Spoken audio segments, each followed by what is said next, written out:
seen him in the forecast center bringing you the latest weather. And now 22 News Storm Team meteorologist Nick Bannin is joining us in the Mass Appeal Kitchen with a special family recipe for chicken tarragon. Yes. Nick, it's great to have you here. Hey, thanks for having me here. I'm excited to cook it. In fact, I haven't cooked it in a while, so I'm also excited to eat it. Well, that's okay. I'm here to help you. Though All right. I don't know what really happens. You're going to show me everything? Yeah, I'll show you everything step by step. So this is a special family recipe. Yeah, my grandmother, who in our family we call Grandy, she made this recipe for my mom and my dad loved it. As kind of they were courting my mom and dad, and he had this recipe, and from his future mother-in-law, she loved cooking for him, and he loved eating it, and that kind of sealed the deal, I guess, for their relationship. And then my mom passed it down to me, and then I'm passing it down to you and everyone at home. And everyone at home. Oh, this is so exciting. So this is something that really goes back in your family. Yeah, quite a ways, and hopefully I'll pass it down to my kids too. That's right. So what's in the recipe? All right, so kind of some basic stuff here. You got your olive oil, your pots and pans. This one has brandy in it, so make sure to get brandy in it. And it's from your Grandy. Brandy from my Grandy, yes. 2 chicken bouillon cubes if you have the small ones. Otherwise, you can get a big one, that's fine. Okay. Sliced mushrooms. You also want to get, and we've got in here, about a cup full of heavy whipping cream. Some garlic there as well. And then a full kind of medium-sized onion. We're going to be chopping that baby up. And then 2 chicken breasts as well, and we'll be putting that in. Okay. And then you'll need kind of some matches or a flame with it as well for when you're finally doing some things later on. Right, you'll have to stay tuned for that. And of course, the all-important ingredient of tarragon. Otherwise, it's just chicken. Otherwise, it's just chicken.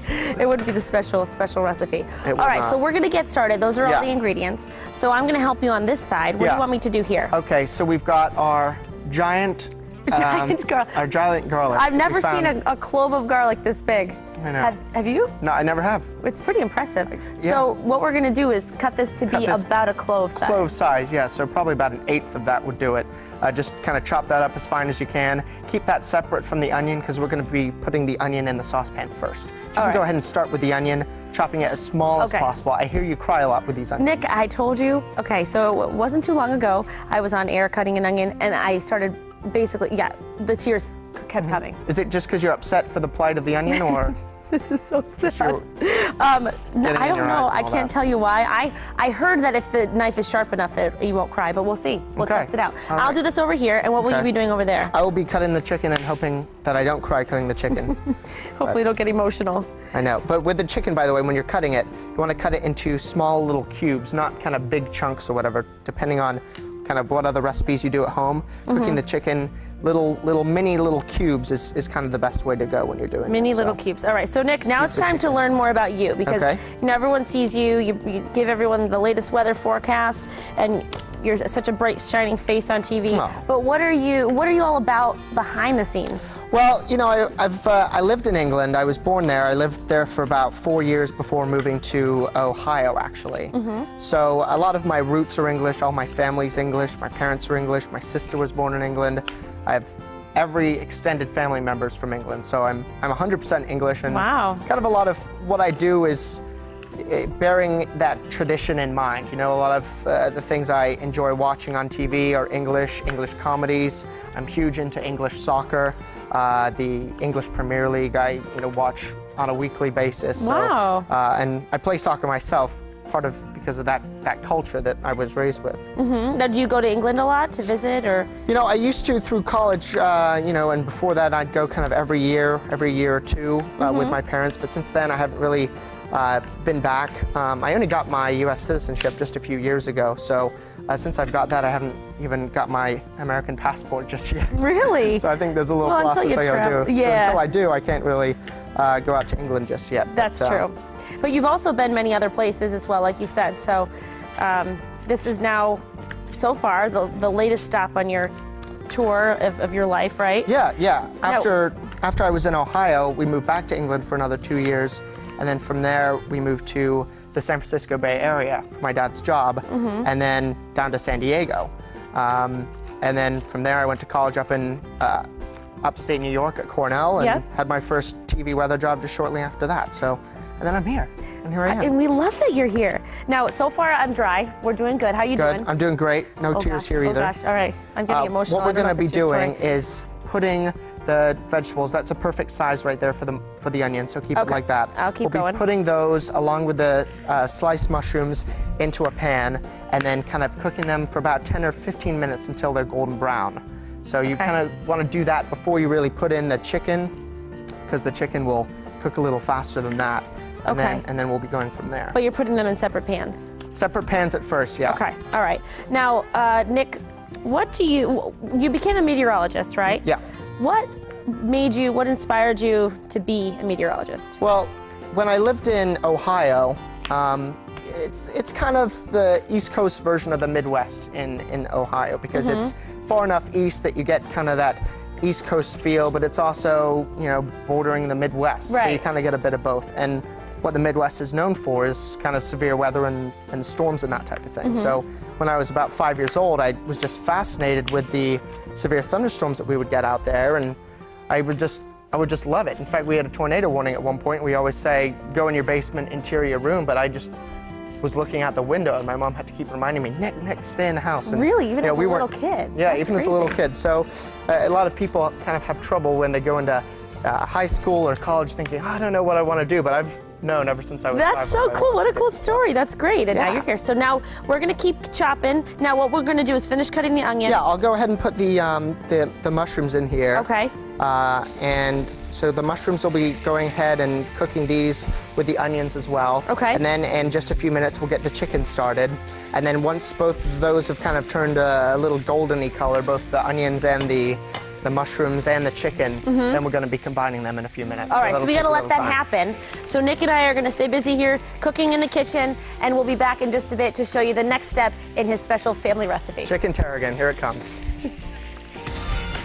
And we're back in the kitchen with Nick Bannin, who is showing us how to make one of his absolute favorite recipes, Chicken Tarragon. It's a family recipe. Yep. So before we left earlier, we were cooking these up in these separate pans here. Yeah, we've got the chicken here, we had the mushrooms and the onions here, and then we also added a little garlic that you chopped up for us. So now we're going to put all of that mushrooms, the kind of all sliced mushrooms, all the chopped medium-sized onion, very finely chopped, and then that clove of garlic. We're putting that all together with the chicken, which is kind of goldeny brown at this point. So there we go with that. And then we'll kind of, well, I guess I can use either spoon. I'm going to use either one, mix it together just quickly here, and then we're going to throw in this a full cup of brandy. Just kind of regular brandy. Yeah, this actually is a full cup. So. Oh, that's a lot of brandy. Now that's going to obviously cook up, because you said you ate this as a kid. So it's just the flavor you're getting there. Yeah, and it certainly smells very alcoholic at first. But don't worry, your actual and you're going to burn off the alcohol by the time this is done, so you can still serve it to your kids. So you're going to let it simmer. Yeah, now, Nick, I have to ask you about your hobbies. Okay. What do you like to do in your free time? Yeah, well, as I mentioned, I'm really big into soccer, especially during the summer. I'm on an outdoor team. In the winter, I'm on an indoor team. We play up in Northampton, and then in between seasons, I like running outside and doing that type of thing. So, you're an active guy. Yeah, well, being raised in San Diego, you're pretty much out all the time, so I try to be outside as much as I can and enjoy that outdoor life, as it were. So. And you like to eat chicken tarragon, we know that. And yeah, that's a hobby as well. So after a good run, a little dose of chicken tarragon. That's right. So what we're doing now, we're bubbling up the brandy in there. Once it's bubbled up enough, we're going to be trying to flame it. And when it flames, there'll be a big blue flame. It'll be burning off the alcohol here, but still getting all the taste and the juices in there with the chicken. So, are you ever nervous for your eyebrows? I'm usually nervous as to whether it'll flame or not. So, because sometimes it takes a few goes here, and you kind of have to tilt it to one side to get it all on the one side and really get it cooking that way. So, we'll do that. If you want to flame, and then I'll be tilting. Good. You want to light it? I was planning on taking a few steps back, but yeah, of course. Well, you've got the longer hair, so I figured you could be closer to the flame. Nick, you silly guy. Okay, so what do I do? I light it. You just light it, and then you put it very, slowly, very close to the edge, and then it'll take off. And I walk away. You walk away. You can run away if you want. Okay, that's failure one. That's failure one. Okay, I'll turn it up a little bit. Got more matches. Sometimes you got to turn up the heat so that Crank it up. Can really get it up. So I've got it on high now. We were on medium. Second attempt here. All right, so Nick, I just put it at the edge. Yeah. Here we go. Second attempt. Ugh! Did I do it? There you go, yep. You can hear it crackling. Success. Wow, that's pretty fun, huh? Yeah, and it'll keep going for a little while. And you might want to get one more match out because sometimes we kind of do a little check just to make sure that we've got all of the alcohol out of the way. But you can still hear it crackling right now. You can still see kind of the blue flame in there. It's like a fancy cooking trick you can do at home. Sure is. Impress your friends. That's pretty cool. And then so you can see it's still hearing a little bit. Oh, you kind of move it around a little more. Okay. And you can burn off your hand, and then you continue with the other hand. And then notice you can move it around, and it still kind of crackles. So now it's stopped. So what we're going to try is just one more try with the match, just to check that we've burned off all the brandy here. This might not flame, but if it doesn't, then that's okay. It means that we've burned it off already. Ooh. All right. So yeah, I think we're good. I think we're good. It certainly was a good amount of flaming earlier. So so from there we can get rid of this. All right. And then we have a cup of heavy whipping cream.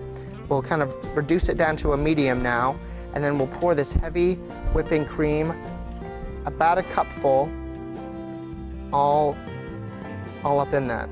All right. Now this is great for a family, right? For kids. Yeah, this part's super helpful. We actually will wait for that, but we'll put in the chicken bouillon cube now. Both of them? Yep, both of them, either a big one or two small ones. Okay. And then what we're going to do is on medium heat, we're going to let that kind of simmer for a good 5 or 10 minutes until it's really cooked down to a nice sauce. So we'll be back once it's done. That sounds great, Nick. So we're going to let that cook, and make sure you stay tuned because we will be back to show the finished product. And now we're back to finish up Nick's recipe for chicken tarragon. Nick, it smells so good in here. It's a little bit of a wait when you get the heavy whipping cream in there. It just takes a little while before it kind of cooks down into kind of a nice little sauce there. So you add some salt and pepper, and then kind of one of the main ingredients here is the tarragon. And you kind of get fairly generous with the amount of tarragon that you can put in here. So you kind of shake it around. And you could always add more too if you want more, right? Yeah, in fact, I might just take a little bit. Go a little crazy. There we go. That'll be good. And then you stir that in real quick. What heat do you have it on right now? I have it on kind of a medium to low. You kind of have to put it up to high at times when you're going through that heavy whipping cream. And then let's put it on rice. It's best served on rice, and it's quite delicious, especially when you mix it in. Plate for you. So kind of stir it in here. Oh my gosh, that smells so good. This is going to be in my recipe box. This has got to be really nice on like a cold winter night. Oh yeah, it's perfect for this season because in the summer it's a little hot to kind of heat up your home like this, but in the winter time or in the fall right now. So here we go for you. Thanks, Nick. There we go. What a good cook you are. Oh, you haven't had it yet. You have to have it first. Well, I'm just saying your skill, right? Yeah. Well, I guess the flavor is to be decided. Yes.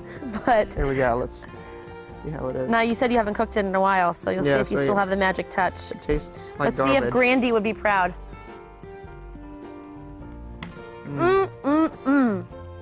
Nick. That's pretty good. That is so good. Thank you. I will eat this whole thing. This is so good. Just wait till you make it at home. Thanks so much, Nick. This was fun. No problem. It's nice. It's fun to make it. To get to know you better and let everyone know a little more about you. Well, we love Mass Appeal. We do the little news and weather things with you every once in a while. And it's nice to be on. And to be in the kitchen. Thanks so much, Nick. This is delicious. And for a copy of Nick's family recipe for chicken tarragon, you can head over to our website, mymassappeal.com. Don't forget to tune in every Monday as our Cooking with the Anchors, Reporters, and Meteorologists from 22 News continues.